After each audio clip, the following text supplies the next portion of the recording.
শ্রমিক মজুরি 340 টাকা করতে হবে।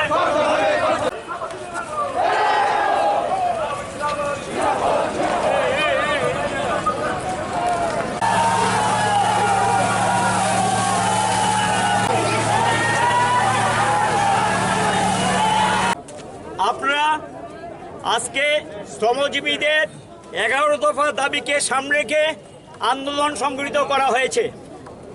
গণ ডেপুটেশন, হাজার মানুষের উপরে উপস্থিতি, তারা সেখানে চলছিল শান্তিপূর্ণভাবে। পুলিশ কোনো অবস্থাতেই আমাদের দাবি জানাতে দেবে না। এরা এখানে হঠাৎ করে আপনাদের উদ্দেশ্যে জল কামান ছুঁড়েছে, সেটা আপনারা দেখেছেন।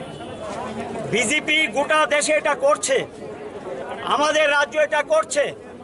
আমাদেরকে আন্দোলন করতে দেয় না, কথা বলতে দেয় না, মানুষের ব্যক্তি স্বাধীনতা আক্রান্ত।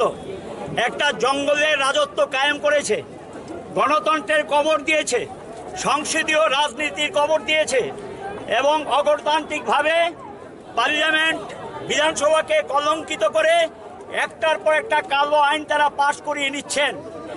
এই অবস্থা চলতে দেওয়া যায় না। এটার বিরুদ্ধে আমরা গোটা ভারতবর্ষে শ্রমিক, কৃষক, এই যে অবস্থা, এটা চলতে দেওয়া যায় না। আমরা শান্তিপূর্ণভাবে মিছিল করে যাচ্ছিলাম। আমাদের উদ্দেশ্য ছিল লেবার কমিশনারের অফিস, কিন্তু পুলিশ এখানে আসার পর তারা প্রথমে আটকায়, দ্বিতীয়বার আপনাদের উদ্দেশ্যে জল কামান ছুড়ে দেয়। ওরা চায় না আমার দাবিগুলো নিয়ে আমরা সংগ্রাম করি।